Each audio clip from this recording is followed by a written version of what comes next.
Activate voice control. Welcome back to Enterprise, Mark. Access granted. CVS Dude started from an idea I had while I was working in the UK. Shortly after that period of time, I got back to Australia and took about 2 months to write the service and about $70 worth of spare parts on eBay. At that point in time, I released the product to the world and quickly noticed that customers were rapidly starting to use the service. Then I really knew I had something. How hard was it in the first couple of years? Well, it was very hard in the first couple of years. You know, working 120 hours a week is not easy for anyone, but it was very rewarding at the same time. We started getting some great feedback from customers. You know, they'd ask for new features, we'd implement those new features, and the whole snowball effect would kick in. Managing all these different roles, everything from sales to marketing, new features and bug fixing. It's all very time consuming and requires a lot of sort of time management and juggling. I also had a really good family and friends network and a real passion for surfing, which enabled me to have a good release from all that hard work. What has been your worst mistake this far with managing Codesion?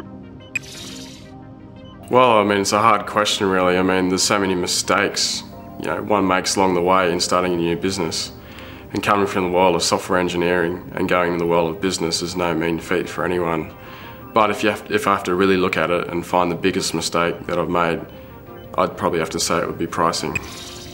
Not valuing the product correctly in the beginning has meant we haven't quite seen the ramp up that we'd like to have seen, and has caused us to look for VC funding, and before that we had to get angel funding. At the same time, I mean, it's hard to value a product in an untested market, a new market that's hasn't really existed before this.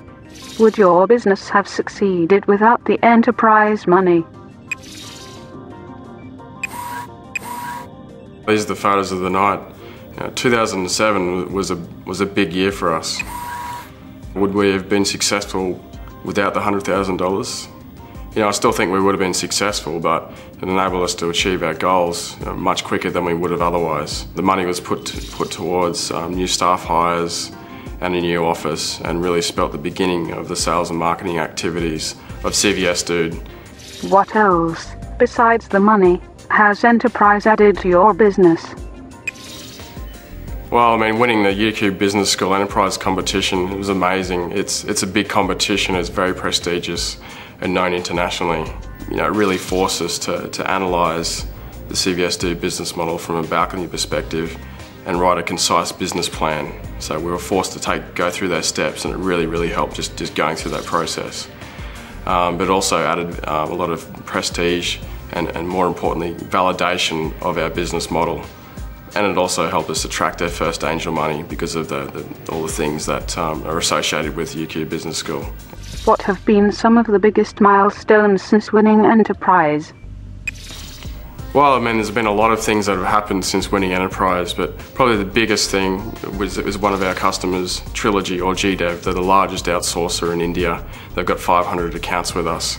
The other thing is we're now called Codesion. We're not CVS Dude anymore. Codesion comes about because code, we store people's source code, and cohesion, bringing that together.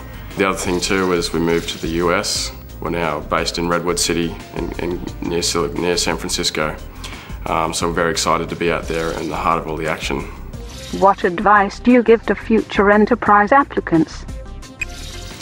Well, geez, it's been a good couple of years since we won Enterprise. It's always hard to know what advice to give to newcomers, but probably what I'd say and what we learnt out of the whole process is ideas are great, but you really need to focus on your business plan probably more than your product. Products are still very important, don't get me wrong, but you really need to focus on who your competitors are, what your market is, how large it is, and how you're going to sell it to them more importantly.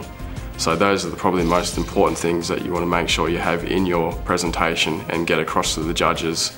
And I think those alone will give you the confidence to stand up there in front of the big stage and pitch.